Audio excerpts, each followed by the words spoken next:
एक प्रतिनिधि मंडल कश्मीर का पंडित कृपाराम जी के नेतृत्व में उनके मार्गदर्शन के अंदर आता है। बताता है गुरुजी महाराज, हमारे यहाँ का जो सूबेदार इख्तियार खान कितने अत्याचार करता है, अपनी सारी पीड़ा उनके सामने सुनाते हैं।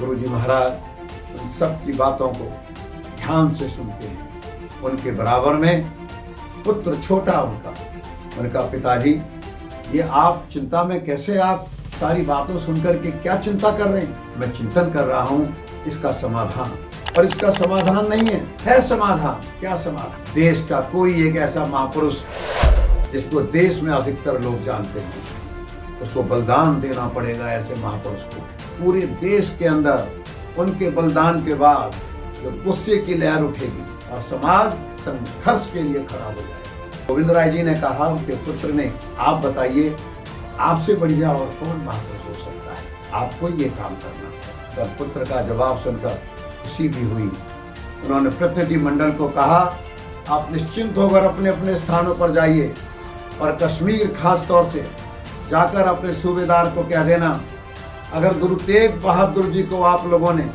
इस्लाम के अंदर दीक्षित कर लिया, उनको अगर मुसलमान बना लिया, हम सब भी मुसलमान हो जाएंगे।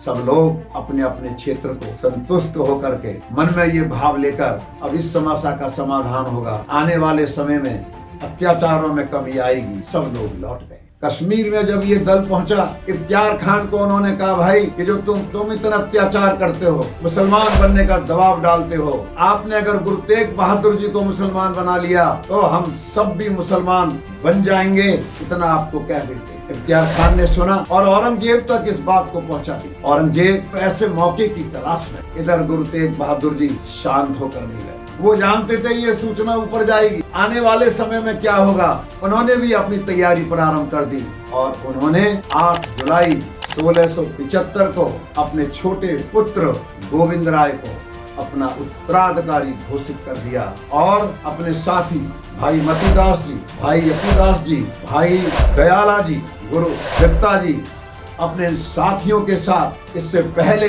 कि औरंगजेब कार्रवाई करे और उनको गिरफ्तार करे तो दिल्ली की ओर चल पड़े। ऐसा इतिहास में सुना है क्या? अत्याचारी अन्यायी किसी को पकड़ने जाता है और जो अत्याचार अन्याय का शिकार होने वाला है और वो स्वयं उसकी ओर चल पड़ता है। कितनी बड़ी बात थी। गुरुजी महाराज अपने साथियों की ओर अपना बलिदान देने के लिए चल पड़े, अपने जीवन को उत्सर्ग करने के लिए। अभी वो रास्ते में थे, उनके एक सूबेदार ने और उनको गिरफ्तार कर लिया। 4 महीने के बाद उनको दिल्ली के अंदर ले गए। उन पर दबाव डाला गया, आप इस्लाम धर्म को स्वीकार कर लीजिए, आपको छोड़ दिया जाएगा। क्यों कर ले? तो छोड़े अपने धर्म को। अगर तुमको अपना धर्म मानने का अधिकार है तो बाकियों को भी अपने धर्म का पालन करने का अधिकार है। इस प्रकार से उन्होंने जवाब दिया। और 4 नवंबर 1675 गुरु तेग बहादुर जी को दिल्ली के आज के चांदनी चौक में उनको एक लोहे के पिंजड़े में बंद करके लाया गया। वहीं पर उनके साथियों को भी लाया गया। सबसे पहले भाई मतीदास जी को लाया गया। मतीदास जी चेहरे पर एक हल्की सी मुस्कान, प्रभु का नाम लेते हुए आते हैं, गुरुजी महाराज को प्रणाम करते हैं और औरंगजेब के जल्लाद उनको आरे से चीर। कितनी पीड़ा हुई होगी, कितना रक्त बहा होगा। उन्होंने हंसते मुस्कुराते हुए अपने जीवन को देश धर्म के लिए अर्पित कर। फिर उनके बाद लाया जाता है भाई दयाला। गुरुवाणी जप रहे हैं, आग जली है, आग पर बड़ा सा तेग रखा है, उसके अंदर खूब पानी उबल रहा है और ला करके और उनको उसके अंदर डाल दिया जाता है और वो किस तरह से उनका जीवन समाप्त हो जाता है। उनके चेहरे पर पीड़ा के भाव नहीं है, हंसते हंसते उन्होंने अपना जीवन समर्पित कर दिया। अब लाया जाता है भाई सतीदास, गुरुवाणी का जप कर रहे हैं और आकर के गुरु महाराज को प्रणाम करते हैं। उनको रुई में लपेटा जाता है, आग लगा दी जाती है। आप कल्पना तो करिए किस तरह से उनका जीवन रुई में लिपट करके जला करके समाप्त कर। दिल्ली की हजारों जनता खड़ी है, देख रही है इस कृत्य को। वो आगे बढ़ने की कोशिश भी करते हैं तो उनको मुगल सैनिक धक्का दे करके पीछे हटा देते। औरंगजेब गुरुजी महाराज को बोलता है, देखा तुमने अपने साथियों का हाल, ऐसा ही तुम्हारा हाल होगा। मैं अब भी तुमको कहता हूँ, तुमको छोड़ दिया जाएगा, तुम इस्लाम को स्वीकार कर दो। उन्होंने जवाब दिया, भय काहू को देत नहीं, ना भय मानत आप, ये आत्मा अजर अमर है, इसका क्या मोह करना है। और चेतावनी देने के बाद उनको लोहे के पिंजड़े से बाहर निकाला जाता है। औरंगजेब उनको मारने की इजाजत देता है। जल्लाद को काजी कहता है कि चलिए इनकी गर्दन को अलग कर दीजिए। इधर जल्लाद तलवार लेकर के आगे बढ़ता है।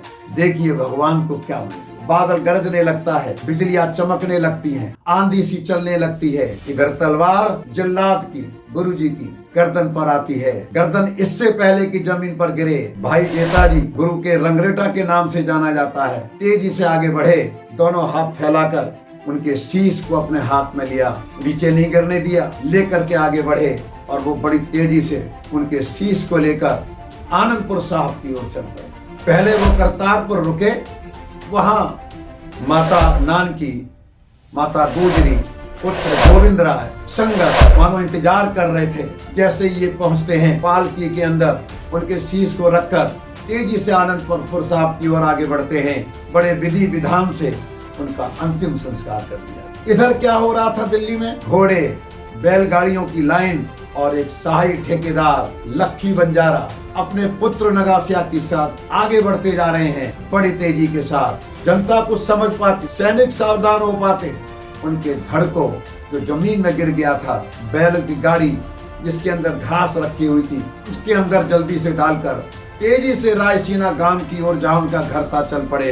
अपने घर पहुंच करके उस बैलगाड़ी में आग लगा दी और उनका अंतिम संस्कार भी हो गया। इस प्रकार गुरुजी का जीवन उन्होंने समाप्त किया। उनके साथियों को कितनी बर्बरता के साथ मारा। जहाँ शीश कटा वहाँ शीशगंज गुरुद्वारा है। जहाँ रायसीना में अंतिम संस्कार हुआ वहाँ रकाबगंज गुरुद्वारा है। लेकिन भाइयों और बहनों, एक बात ध्यान रखना, गुरु अर्जुन देव जी का बलिदान, गुरु तेग बहादुर जी का बलिदान और उनके साथियों की हत्या की गई, एक पूरे सिख पंथ में जागृति पैदा और भक्ति के मार्ग से शक्ति के मार्ग की ओर जा रहा था। गुरु गोविंद सिंह जी का बड़ा होना, उनका खालसा पंथ सजाना और मुगल सत्ता को चैन से नहीं बैठने देना, ये जो जागृति पैदा हुई ये उसके कारण था। और आप देखेंगे पूरे देश के अंदर जो हलचल मची, इधर महाराष्ट्र की सह्याद्री की पहाड़ी में शिवाजी, भरतपुर आगरे में जाटों की ताकत, बुंदेलखंड में छत्रसाल और पंजाब में आगे चल करके गुरु गोविंद सिंह जी महाराज की शक्ति, इस सब ने मिलकर के मुगल सत्ता को हिला डाला।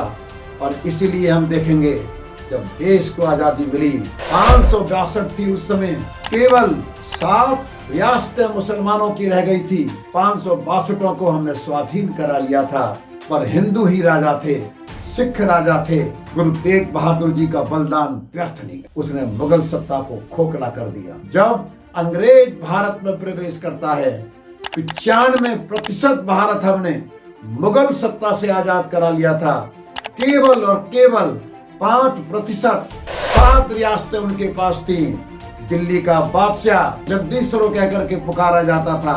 उसका राज लाल किले से चांदनी चौक 1 किलोमीटर की लंबाई और चौड़ाई में रह गया था। आज उनके जन्मदिन पर मैं इतना ही कहना चाहूंगा, देश ने जो प्यार दिया, जो सम्मान दिया, उनको हिंद की चादर कहा। महापुरुषों के जन्मदिन, महापुरुषों के बलिदान दिवस हमको प्रेरणा देने आते हैं।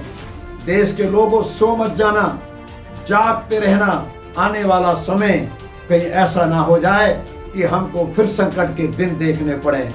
जो समाज जागता है, जो समाज संगठित रहता है, उसको कोई गुलाम नहीं बना सकता।